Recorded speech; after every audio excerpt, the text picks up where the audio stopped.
Dan ini memang harus kita benahi ya. Maksudnya begini dia. Ini persoalan mungkin kita curiga dengan Jakarta, tidak percaya, Jakarta juga tidak percaya dengan kita. Ada hal mungkin. Dan ini kan kita hanya memendam di dalam hati. Ini saling curiga saja, ya. Tapi harus kita tanyakan, kenapa Jakarta itu tidak percaya dengan Aceh? Ada apa? Misalnya, korupsi di Aceh tinggi misalnya. Kemudian di Aceh tidak cakap dalam pengelolaan sarpras misalnya. Ya, misalnya kami sudah banyak kasih duit ke Aceh, tapi Aceh nggak tahu kemana duitnya. Misalnya BPMA dikasih triliunan uangnya, tapi nggak tahu jelas kemana uangnya. Kemudian dikasih hibah, tapi nggak jelas peruntukannya. Mungkin salah satunya itu yang saya lihat. Nah, kemudian kita juga kan tidak percaya dengan Jakarta karena masa lalu kita. Kemudian ditambah lagi seperti ini. Ya, ada hal yang memang begini dia sudah diatur dalam regulasi tapi tidak dijalankan. Ya, nah itu kan menjadi kecurigaan kita. Banyak hal yang dalam undang-undang pemerintahan Aceh pun sendiri, walaupun kita ingin merevisi, tapi ada hal-hal yang belum dilaksanakan dengan tuntas.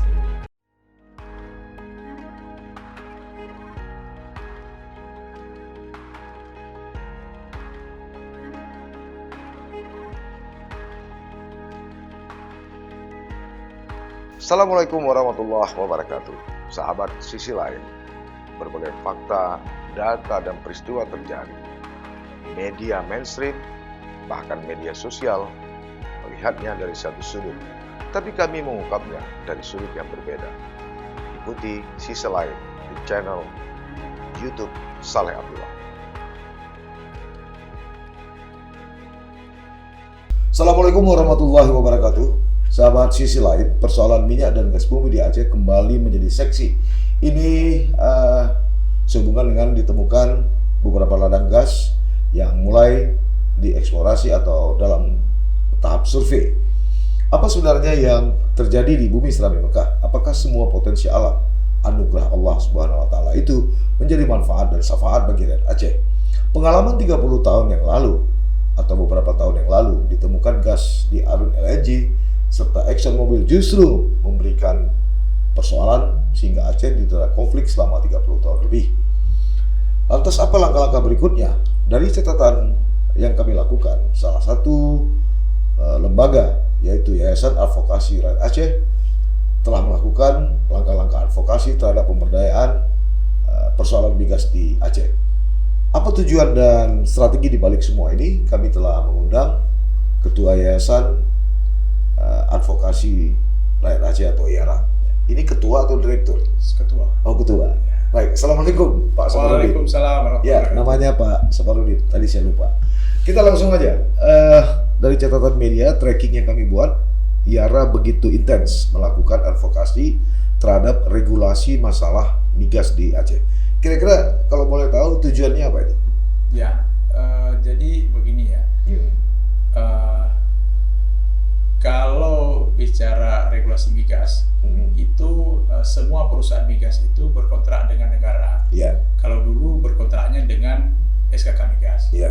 Nah, sehingga kita tidak tahu berapa cadangan minyak yang keluar, berapa lifting minyak yang keluar dari bumi Aceh. Seperti Exxon Mobil, PT Arun, kita kan tidak tahu berapa hasil yang keluar dari bumi Pengalaman Aceh. 30 tahun yang lalu. 30 tahun, kita kan tidak tahu. Sehingga ya kita hanya dapat berapa yang dikasih, itu yang kita dapat. Nah, kemudian seiring waktu Rejim berganti, kemudian lahirlah Undang-Undang Pemerintahan Aceh. Nah, di dalam Undang-Undang Pemerintahan Aceh salah satu pasal, kalau saya tidak salah, 160 itu menyebutkan tentang pembagian sumber daya alam Aceh. Nah, kemudian lahirlah PP 23 tahun 2015 tentang pengelolaan bersama sumber daya alam migas Aceh. Nah, dari PP tersebut lahirlah kemudian lembaga Badan Pengelola Migas Aceh BPMA. atau BPMA. Nah, tugas BPMA adalah mengelola migas Aceh dan mereka menjadi regulator, menggantikan peran SKK Migas. Jadi semua perusahaan SKK Migas di Aceh maksudnya? SKK Migas. Jadi menggantikan atau perpanjangan tangan SKK Migas? Menggantikan. Jadi kalau perusahaan migas di Indonesia itu berkontraknya dengan SKK Migas, jadi mewakili negara. Nah, kalau di Aceh itu harus dengan BPMA, semua. Nah, jadi itu semenjak tahun 2015 harusnya. Tapi bukankah orang-orang SKK Migas itu di bawah orang-orang BPMA itu di bawah subordinat SKK Migas? Bukan. Kalau secara kelembagaan malah lebih kuat BPMA karena BPMA dibentuk melalui peraturan pemerintah. Kalau SKK Migas saya rasa itu melalui keputusan presiden. Ya, tapi posisinya lebih kuat ya. Cuman persoalannya kenapa seolah tidak kuat? Karena kan BPMA baru berapa tahun lahirnya, sementara SKK Migas kan sudah mengakar. Ya. Jadi seluruh perusahaan migas yang di Aceh itu diamanatkan untuk berkontrak dengan BPMA. Nah, supaya apa? Kita tahu berapa hasil migas yang dihasilkan itu terkait dengan pembagian kita perjanjian 70-30. Nah, jadi kalau hasil minyak yang ada di darat dan 12 mil laut itu kita dapat 70% bagiannya. Di atas dari 12 mil sampai 200 mil kita dapat 30%. Artinya Aceh tidak lagi beli kucing dalam karung? Tidak lagi harusnya. Yang kami advokasi beberapa waktu yang lalu. Nah, ini ada 3 blok migas. Yang pertama di Rantau Perlak, kemudian Kuala Simpang Barat dan Kuala Simpang Timur. Ya, itu yang dikelola oleh Pertamina. Dan Pertamina sampai saat ini masih berkontrak dengan SKK Migas.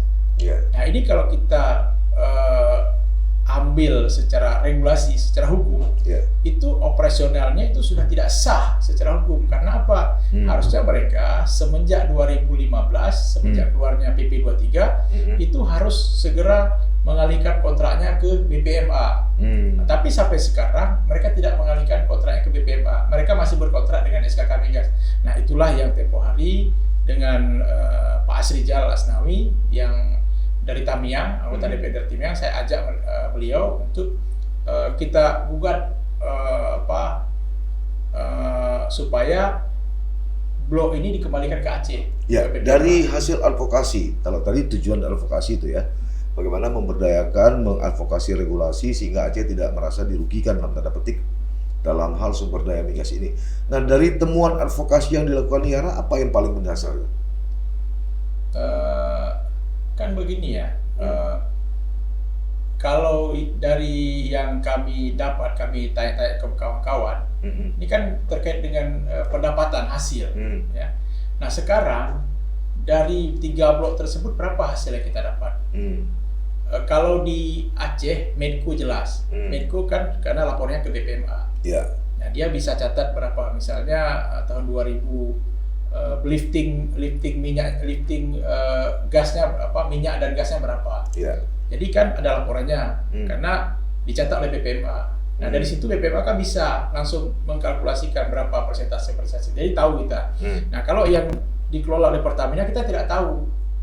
Ya kalau dikatakan nanti kita akan diberitahukan oleh SKK Migas. Nah, nanti karena dicatatkan oleh SKK Migas. Karena dilaporkan oleh Pertamina dan hasil dari Aceh itu ditarik ke Sumatera Utara dan dibawa Pertamina Hulu Rokan. Nah, kalau misalnya dikatakan nanti SKK Migas akan melaporkan, nah ini bukan persoalan SKK Migas akan melaporkan. Ini kan bicara kepercayaan. Kalau kita percaya, ngapain ada BPMA? Kita ribut ini kan kita tidak percaya dengan Jakarta dari dulu. Ya, jadi hasilnya berapa kita kan nggak tahu. Nah, kita lebih percaya BPMA di sini. Nah, kalau ini ditarik ke BPMA, kita kan lebih tahu berapa hasilnya, dan itu kita masyarakat awam pun bisa mengetahui. Nah, saya sudah sedikit belajar tentang bagaimana merincikan pendapatan itu, dan sebenarnya tidak terlalu rumit. Kalau kita tahu saja berapa hasil yang keluar dari bumi itu. Nah, sekarang kalau yang dikelola Pertamina kita nggak tahu. Sekarang sudah tahu. Kalau sekarang kita belum tahu juga. Karena apa? Karena sampai saat ini Pertamina belum mengalihkan kontraknya ke BPMA. Nah, harusnya ini juga akan menjadi perhatian pemerintah pusat. Sebenarnya coba bayangkan dari 2015 harusnya seluruh pejabat di Aceh, elit di Aceh itu bersuara harusnya. Karena ini tidak bersuara. Ini menurut IARA tidak bersuara. Ada suaranya, tapi bukan suara tentang migas. Suara-suara yang lain mungkin. Kenapa soal migas tidak ada suara? Apa karena tidak ngerti? Atau memang sudah dapat tetesan? Itu saya nggak paham. Tapi nggak paham atau nggak mau ngomong? pengalaman saya waktu melakukan advokasi, kita selalu berkomunikasi dengan komisi kawan-kawan di Komisi 3. Saya sampaikan informasinya, kita update. Karena apa ya, kan mereka kan pengambil kebijakan. Kita informasikan, ayo DPR, ayo kita bersuara, kita perjuangkan hak Aceh ini jangan sampai hilang.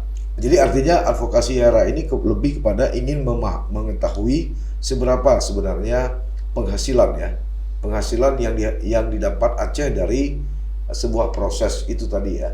Iya, karena apa? Ini kan hak kita, hak Aceh. Ya, berapa hak yang kita dapat dari migas tersebut? Ya kalau hasilnya besar, ya otomatis kan bisa lebih besar untuk Aceh. Ya Aceh, apalagi kondisi sekarang Aceh ya miskin, bodoh dan segala macam lah. Ya karena kita tidak ada uang. Ya mungkin bukan tidak ada uang, mungkin salah urus ya juga. Tapi setidaknya dengan ada dana migas itu, dengan lebih mudah lah kita melakukan pemberdayaan masyarakat. Atau mungkin Yara ada menemukan indikasi mungkin selama ini ada oknum-oknum pejabat Aceh tertentu yang memang melakukan negosiasi secara personal dengan perusahaan-perusahaan itu, sehingga secara daerah kita nggak dapat apa-apa. Ada nggak temuan itu? Sejauh yang saya tahu itu tidak ya, karena saya tidak pernah menemukan nama selama berproses dengan mereka, tidak pernah menemukan bahwa mereka berkomunikasi dengan pejabat. Saya pikir memang sepertinya isu migas ini isu yang masih awam kayaknya ya. Atau memang pejabat Aceh baik gitu ya. Betul. Ya, itu dari segi penghasilan. Dari segi regulasi ada nggak masalah dari hasil advokasi HERA ini? Misalnya masih ada regulasi yang mengganjal atau regulasi yang masih berat sebelah atau masih belum menguntungkan Aceh, gimana?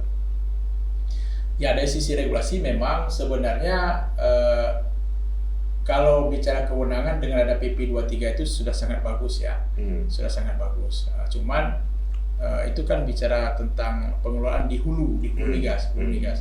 Tapi juga ada sisi hilirnya, hulu dan hilir kan berkaitan ya. Nah misalnya sekarang, misalnya tempo hari kita dengar BPMA pendapatan migas kita 10 miliar cuma.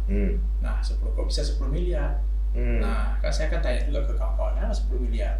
Ke kawan-kawan BPMA? Ya, kawan-kawan BPMA. Jadi memang pembagian dana migas itu kan ada dana DBH, ada TDBH, dan itu ada runtutannya memang, ada cara pembagiannya. Kan saya juga kemarin waktu dijelaskan paham, cuma saya untuk menjelaskan lagi kayaknya agak lebih susah gitu. Karena angka-angkanya banyak. Ya. Dan itu agak sedikit rumit memang. Agak sedikit rumit. Ya. Jadi misalnya begini dia. Yang di hilirnya sekarang yang perlu dicermati oleh pemerintah Aceh ya. Misalnya kan pemerintah mengeluarkan penetapan harga gas sekarang menjadi kalau saya tidak salah $6. Sementara Medco, kita yang ada Medco sekarang dulu berkontrak harga $9, $9,45. Nah dengan dia dipaksa jual $6, dia kan akan rugi. Nah kerugian Medco sekarang siapa yang tutupi? Nah jadi pemerintah memberikan kompensasi. Kan dari migas ini kan ada hasil pemerintah. Nah pemerintah ambil hasil pemerintah untuk menutupi kerugian Medco. Nah saya dengar belum cukup juga itu menutupi kerugian Medco. Dan Medco juga pingin tanya lagi nih, kami belum cukup ini. Saya dengar ceritanya. Kemudian ada jatah Aceh di situ. Nah jatah Aceh jangan minta ke pusat, minta ke Aceh. Nah saya dapat informasi tapi nggak tahu lah, mungkin ini bisa menjadi petunjuk lah bagi PJ Gubernur itu untuk menelusuri ya informasinya bahwa mereka Medco pernah menyurati pemerintah Aceh minta supaya jatah migas pemerintah Aceh itu diberikan ke mereka untuk menutupi kerugiannya. Dan saya dengar ya, mungkin perlu dicek lagi, pemerintah Aceh pada saat itu menyetujui. Siapa pada saat itu? Pada saat itu gubernurnya Nova Mungkin nanti Pak PJ yang sekarang ini perlu juga menelusuri apakah benar pemerintah Aceh itu menyetujui. Nah, kenapa? Kalau itu memang benar kan juga harus mendapat persetujuan dari DPR. Karena kan hak menjadi PAD kita. Nah, kita kan cek juga nanti DPR, karena sudah saya sampaikan ke DPR waktu itu. DPR juga seperti ya tahu aja, cuma tidak ada respon apapun. Mungkin perlu tanya juga nih, DPR setuju nggak nih? Nah, kalau setuju berarti kan dua-duanya ini. Itu maksud saya tadi, kalau memang benar adanya surat itu dan itu jumlahnya tidak sedikit, tentu kan ada hak agen juga di situ kan. Bisa jadi. Nggak ada makan siang gratis ya. Bisa gratis. Baik, lalu setelah dari serangkaian advokasi yang dilakukan oleh Yara di beberapa lokasi atau sudah beberapa tahun belakangan ini, kira-kira apa saja tawaran solusi Yara terhadap persoalan migas ini? Baik itu dengan pemerintah Aceh, dengan stakeholder lain, atau apa langkah yang sedang dilakukan? Ya, begini dia. Yang pertama ini ya, memang ini perlu BPMA ini kan adanya BPMA untuk mempersingkat birokrasi dalam pengelolaan migas. Ya. Tapi dalam aturannya memang agak sedikit panjang. Karena apa? Karena BPMA ini kan semacam lembaga yang kombinasi lah kekuasaan antara pemerintah pusat dan pemerintah Aceh.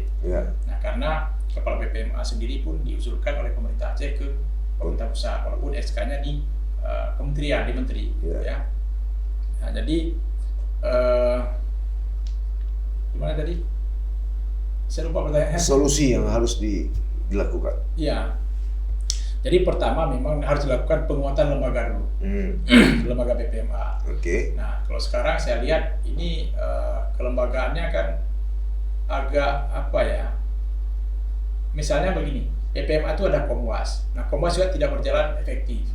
Ya, terakhir ini saya dengar Komwasnya Bang Junaidi. Sekarang sudah jadi kepala BPKS. Nah, ini kan perlu menjadi perhatian juga supaya Komwas juga namanya komisi pengawas, ya kan mengawasi jalannya perjalanan badan BPMA ini, apa kontribusinya. Nah, kemudian juga gubernur juga kan perlu memanggil BPMA, menanyakan apa saja yang sudah dihasilkan oleh BPMA untuk Aceh. Apa tantangan peluangnya gitu ya? Apa kemudian yang sudah disumbangkan untuk negara oleh BPMA apa saja? Nah, kemudian sekarang saya dengar ada blok-blok migas yang harus dilelang kembali. Nah, itu lelangnya pun harus mendapat persetujuan gubernur. Jadi banyak hal yang harus diketahui oleh pemerintah Aceh sebenarnya. Ini aturannya ya. Kalau dulu saya tidak tahu apakah komunikasi dulu saya dengar dengan gubernur ada, dengan gubernur Nova Iryansah ada. Tapi kan kita tidak tahu misalnya seperti menyetujui hak Aceh diambil misalnya. Nah, saya pikir PJ gubernur sekarang ini kan harus lebih intern dia melihat, karena potensi migas ini sangat besar, sangat besar. Kalau dalam diskusi kami itu malah kita tidak perlu ribut dengan dana otsus sebenarnya. Dengan hasil migas itu cukup besar yang kita dapat. Belum lagi ini kan blok-blok migas yang sedang dikembangkan. Kita kemarin itu yang harta karun terbesar lah. Ini lagi ada Pertamina lagi ngebor dia, lagi tunggu keluar minyak. Kami terkait masalah pengawasan tadi, kami pernah mendengar sayup-sayup isu bahwa sejumlah mantan pejabat Aceh itu membentuk satu konsorsium dan itu menjadi broker untuk bisnis minyak ini. Yara mendengar itu enggak? Konsorsium saya nggak pernah dengar. Belum pernah dengar ya? Karena apa ya? Saya nggak dengar. Karena apa? Yang kemarin ribut kan Blok B, pengambil alihan Blok B. Dan Blok B itu ya kan sudah selesai nih ya, sudah selesai dikelola oleh perusahaan milik Aceh, PEMA, kemudian melalui anak usahanya PGI.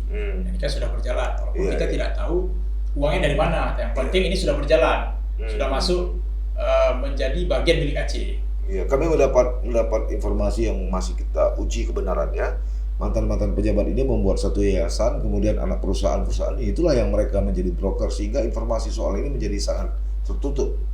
Malah ada upaya untuk menggerogoti BPMA setelah konsorsium ini berdiri. Yara belum pernah mendengar itu ya? Belum pernah, karena begini, apa yang mau digerogoti BPMA kan nggak ada apa-apanya.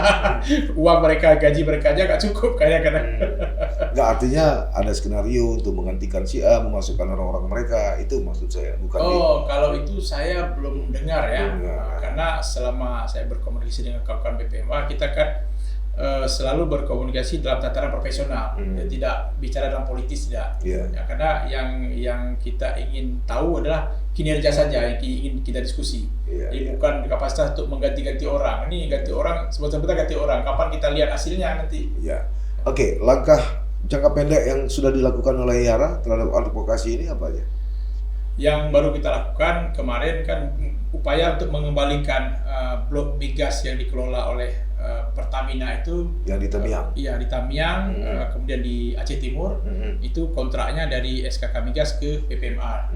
Nah, itu upaya yang kita lakukan. Nah, itu 3 blok itu kan luar biasa juga ya hasilnya, walaupun mungkin bagi orang tidak terlalu besar kalau dibandingkan di tempat yang lain, tapi untuk Aceh lumayan lah. Nah, itu jangka pendek ya.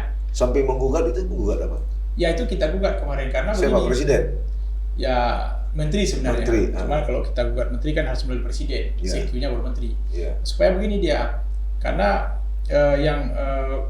menteri itu kan dia apa ya, Komwas kalau nggak salah itu di SKK Migas, ya, karena kewenangannya besar di SKK Migas. Karena yang kita buat kemarin supaya SKK Migas itu mengadendum kontraknya dengan Pertamina. Jadi Pertamina kan kontraknya itu kontrak seluruh Indonesia, namanya kontrak Nusantara, termasuk Blok Aceh. Nah, kita ingin supaya SKK Migas itu mengadendum kontrak tersebut, mengeluarkan Blok Aceh dari kontraknya. Ya, mengeluarkan. Aceh tersendiri lah ya. Jadi Pertamina yang khusus blok di Aceh itu tidak berkontrak lagi dengan SKK Migas, itu dikembalikan ke PPMA. Itu yang kita minta sebenarnya. Sekarang sedang berproses. Terakhir waktu kami gugat, kemudian ada upaya perdamaian, mereka berkomitmen untuk melakukan proses pengalihan. Tapi sampai saat ini belum ada progres yang signifikan. Malah pada saat itu kami mewakili penggugat, ada Pak Sirjal waktu itu, diberi akses untuk mengetahui progresnya. Tapi kita surati pun tidak dibalas, tidak direspon. Nah, ini rencana mau kita somasi rencana. Mau kita somasi, ini maunya apa? Kita tidak, ini sudah setahun lebih mungkin ya, lebih setahun ya prosesnya. Jadi tidak ada progres. Nggak ada progres. Nggak ada pemberitahuan apapun. Tidak ada pemberitahuan apapun sejauh mana sudah. Ditanya juga nggak dijawab. Ditanya dengan dijawab.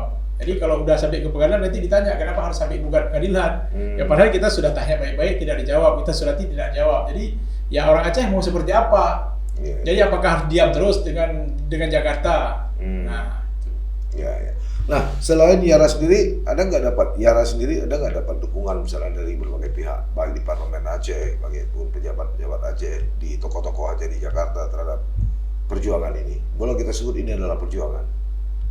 Ya kalau dukungan saya pikir ya dengan keterlibatan Pak Asrijal kemarin, beliau mendukung ya, karena ya namanya juga ikut berpartisipasi sebagai penggugat, saya pikir itu sebuah dukungan. Ya, kemudian kita juga menyampaikan ke kawan-kawan yang lain, teman di DPR Aceh, supaya mendukung ini.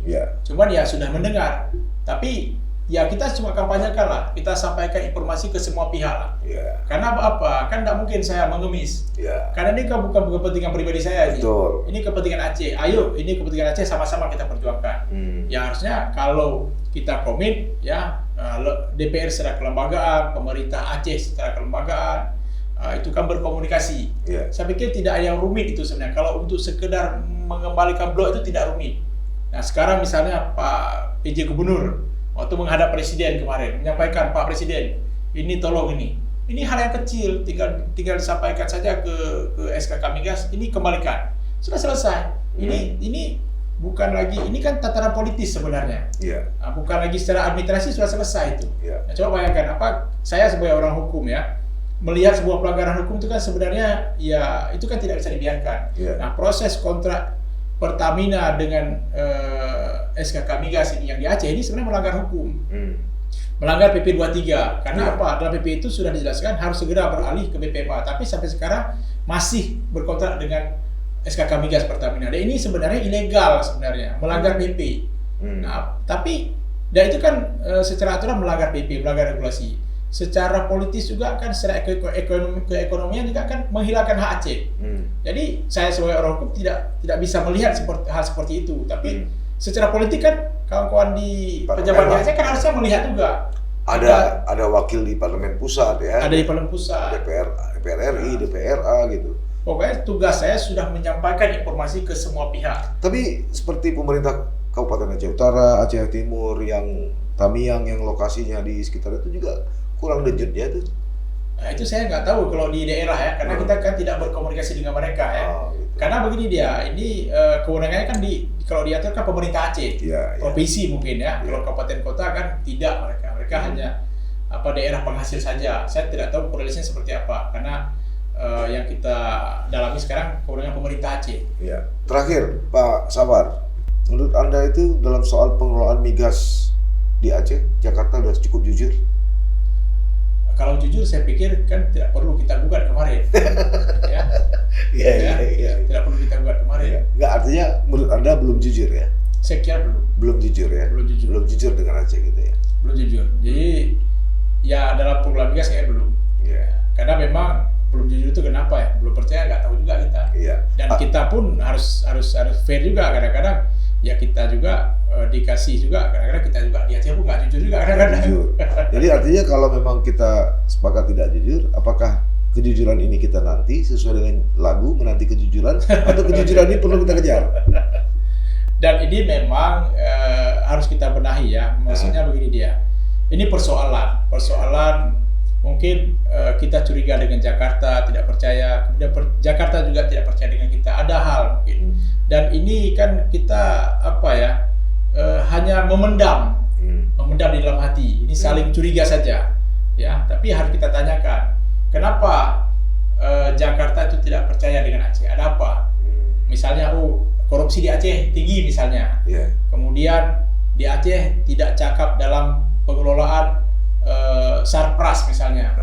Ya, misalnya kami sudah banyak kasih duit ke Aceh, tapi Aceh nggak tahu kemana duitnya. Misalnya BPMA dikasih triliunan uangnya, tapi nggak tahu jelas kemana uangnya.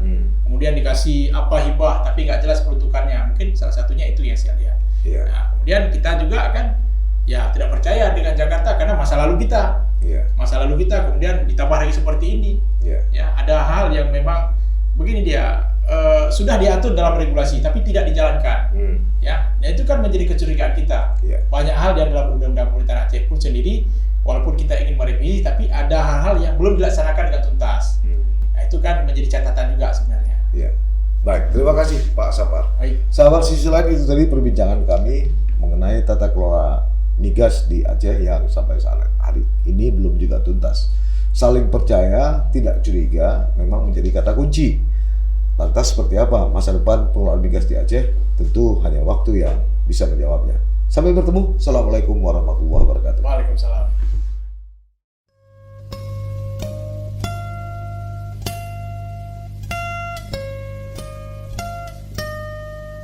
Jangan lupa like, komen, dan subscribe.